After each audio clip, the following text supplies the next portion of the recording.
Good morning, Madam President. Good morning. Senator, welcome. Good morning, Senator Montemayor. Or shall I say, President Montemayor.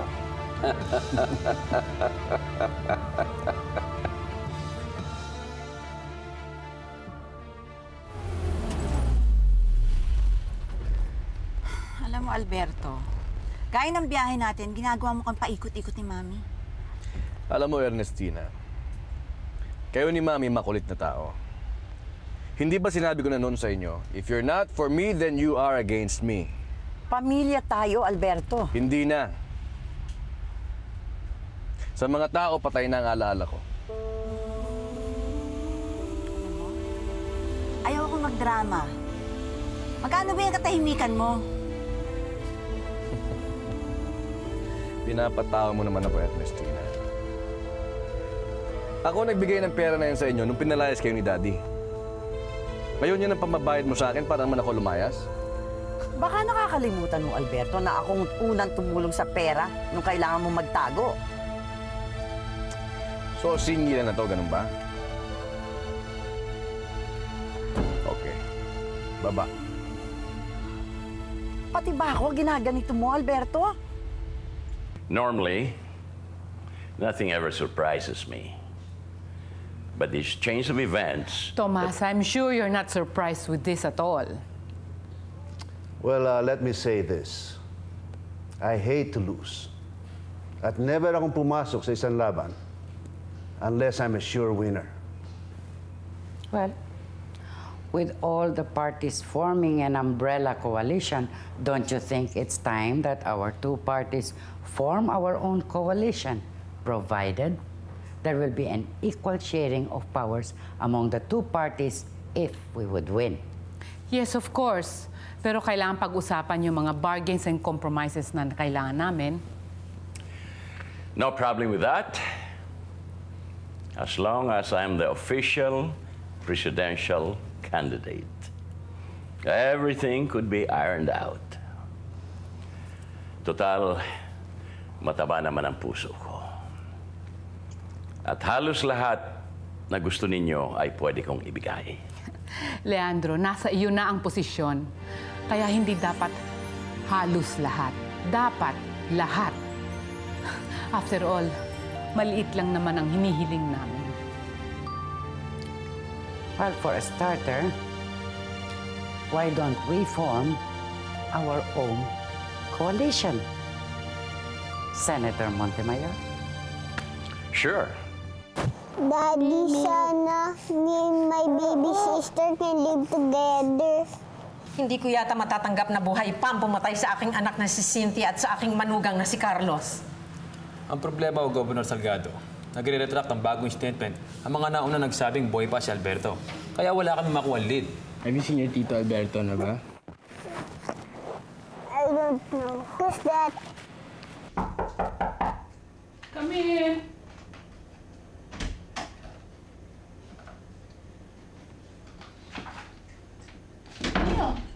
Anong ginagawa mo dito? Wala raw pala yung asawa mo ngayon eh. Enzo? Bakit ka nakaakyat all the way here? Just because he's not... Ano ka ba ka? Hey! What's the matter with you? Napaka-impressed ng tao to, di ba? Ano? At hindi lang yan ang aabutin mo. Next time gawin mo yan sa akin. Patay kita. Get out of here! Get out of here! Kung hindi, natawag ko ng pulis!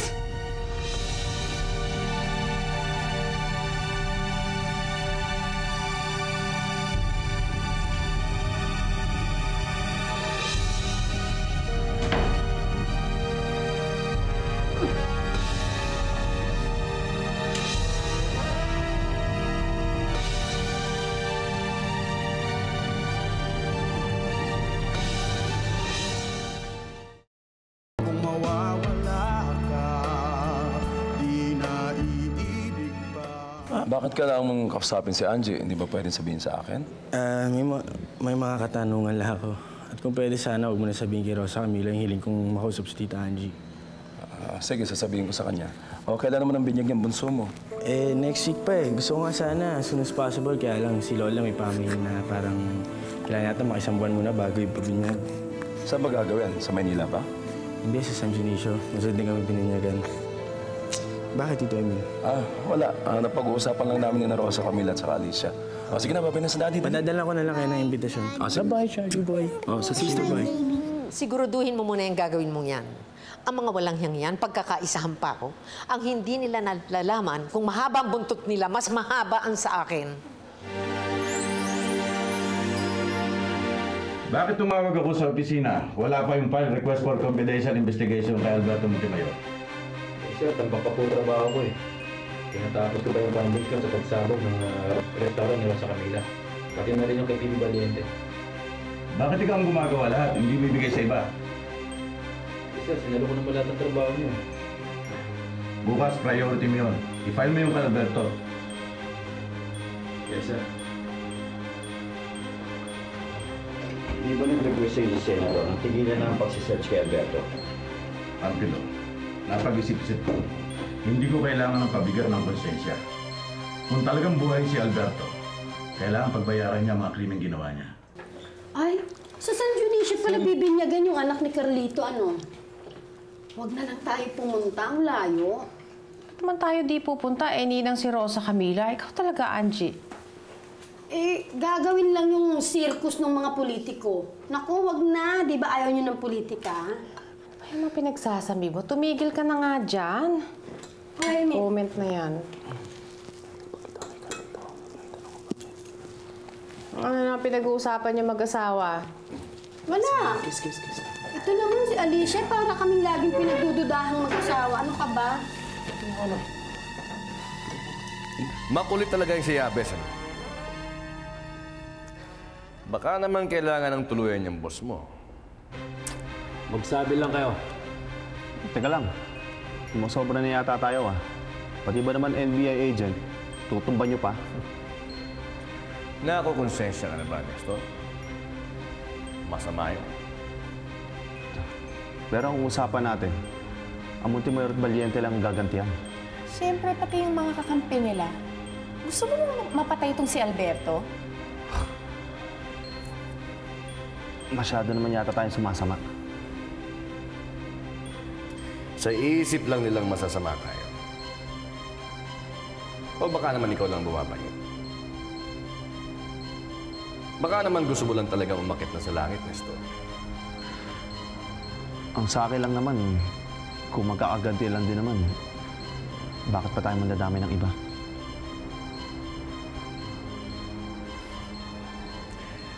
Alam mo, Nestor, kapag gumawa ka ng sunog, hindi mo masasabi kung saan naabot to. Ngayon, mabuti pa, isimba mo na lang yan kung nababagapan ka na.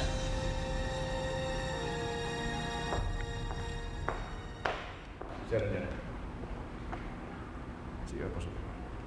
Mabuti pa, doon muna kayo sa kwarto at medyo political ng pag-uusapan, hindi nyo naman ito pag-iinteresan, ha?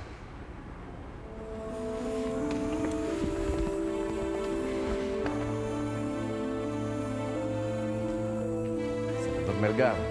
Good afternoon. Maraming salamat sa pagbisita niyo sa akin. Tatanggihan ko ba naman ang alok ng aking biggest supporter, Alberto?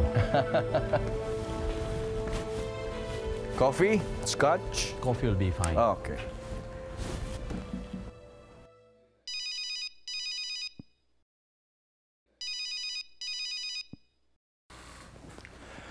Romina, I was expecting this call. Totoo ba itong magsasanib na kayo ni Tomas? Napag-usapan lang. Nothing concrete. Bakit? Kinakabahan ka na ba? Bakit naman ako kakabahan sa isang sakitin at sa isang lasenggo?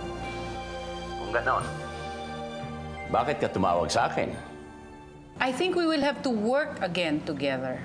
Hanggang campaign lang naman eh. When do we start? Should I take down notes? No need. Handyan, nakasulat na lahat ng pinag-usapan namin. Approved by both parties. Serena, I noticed one thing though. It's only Senator Montemayor who has signed.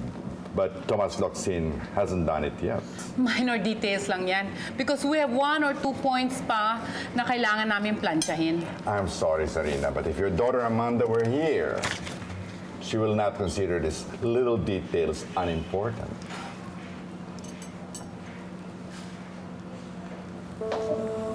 Ano?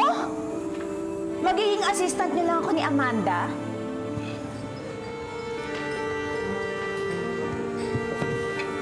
Kayanin ko pa mga yan. Wala naman sa partido niyo si Rosa Camila, no? Hindi, sa akin pa rin siya sumusuporta. Di ba, Rosa Camila? Oo, hindi lang kami pwede makita magkasama in public. Ayan kasi, nagpapasalig sa usaping politika. Yung daddy ko kandidato, pero ako ibang partido, no? Hello, Ma. Pinapatawag ka ni Daddy. Galit sa'yo dahil tinakasan mo na naman ako.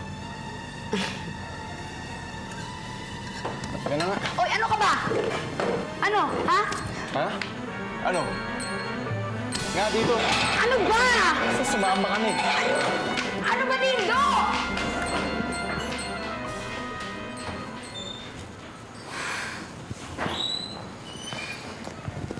Rosa Camila, pakisamahan nga muna. Tulungan muna ako sa opisina. Pwedeng susunod na lang ako tatapusin. Ayun na. Akala ko ba hindi ka namimilit?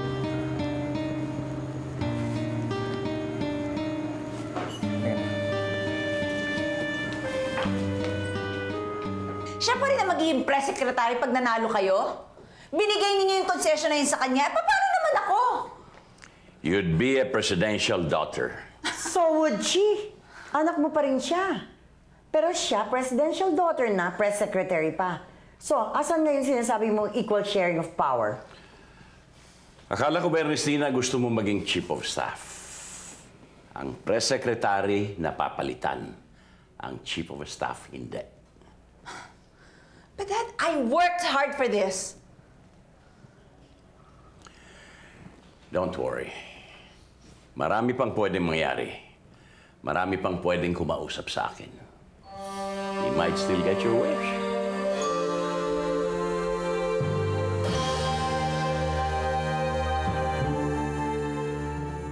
Kung mawawala ka, di na iibig pa. Alam mo, Tomas, hanggang ngayon, hindi ko pa rin naintindihan bakit ka pumayag bumaba sa second position. Vice President. Eh ano na magiging papel ko? Second lady? Si Amanda may kasalanan nito. Hindi niya ako pinaglaban kay Madam President. But it's okay. Alam mo, I know something na ako lang nakakaalam. Kahit na si Leandro, hindi na nagpapagamot sa ospital ko. Meron pa rin ako mga koneksyon, mga doktor ko. Pinipilit kong malaman kung ano mga records niya.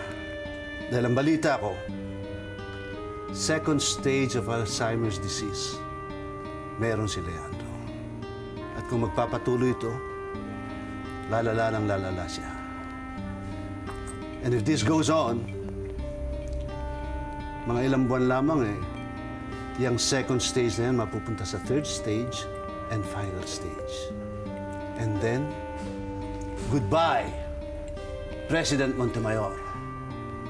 Welcome, President Locsin. So why don't you use that para ma-disqualify siya ngayon pa lang sa COMELEC? Imagine electing a president na may sira sa ulo or sa utak, whatever. Sarina, I'm still looking for substantial proofs. Ayoko na maulit yung nangyari sa akin noon. Well, okay. Let's drink to that. More proofs. Cheers. Cheers. Sarina. Oh. Saan mo nakuha yan? Saan mo nakuha yung pasa mo? Sarina, matagal na kita hindi sinasaktan. Saan galing yan? Kay Neil. Kay Neil, of course. Sinaktan ka ng DI mo? Of course not. Ako? Magpapabugbog sa isang lalaki? I mean, isang DI? No, we were just practicing our swing at nabitawan niya ako, so humampas ako dun sa silya. It's nothing.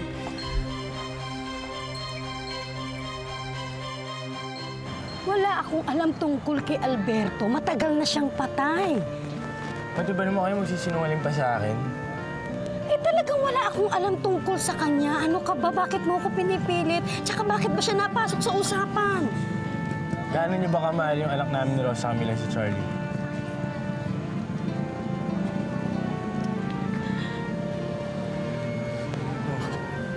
Bakit po? Kasi Carlito, yan si Alberto, ang totoo niyan, tinatakot kami niyan. Sabi niya may masamang mangyayari sa amin kapag hindi namin siya tinulungan. Natatakot ako para sa kapakanan ng anak mo. Natatakot ako para kay Charlie. Kung ganun, dapat pag-usapan natin ang kapakanan ni Charlie. Anong gagawin mo? Anong plano mong gawin? Ayan si Governor Salgado. Lumalabas na sa COMELEC. Justin, hindi kami magkakalaban sa posisyon ng presidente. You can see for yourself. Tumatakbo pa rin ako bilang isang kandidato na independiente. Pero para sa vice-presidente. Vice President? That is a big news. Paano na po ang coalition ninyo kay Senator Melgar? Well, ang desisyon ni Senador Melgar na kumampi sa mga personal na kalaban ng aming pamilya ang siyang nagtulak sa akin upang baguhin ko ang aking desisyon. Ngayong tatlo lang po ang lumalaban sa pagka-presidente. Meron po ba kayong papaboran kay Senator Montemayor or Vice President Reyes, Tomas Locsin? Kahit sinong manalo sa kanila, ako pa rin ang makakatapat nila sa bawat hakbang na gawin nila. Kaya, kung ako din naman, sa palagay ko, kung ako naman ay lalakad din lamang patungo sa palasyo, makikilakad na ako kay Senador Leandro Montemayor. Higit na mas marami kaming interesanting mapag-uusapan. As a matter of fact, I'm expecting a call from him right now. Thank you, Governor. Double-crosser? What do you mean, double-crosser? Hindi ko nakakausap si Romina. But we had a deal, Senator Montemayor. Madam President, I still stand on that deal. Then how come pinapaboran mo siya over me? Ako ang Vice President mo. Pero bakit siya ang tinatawagan mo? Madam President, we can assure you that Governor Salgado's last statement has no truth to it. Madam President, in order to uphold the dignity of our party, kalimutan natin ang usapan natin kay Leandro. Or, maghanap kayo ulit ng bagong vice-presidente. Madam President, please believe me. Wala akong iniisip na ganyan. Well, for the presidential race, lahat pwedeng gawin, lahat pwedeng isipin. I'm sorry, Senator Montemayor. Well, in that case, may the best man win, Mr. Locsin. Good day, Madam President. Good day. Good day to you. Let's go.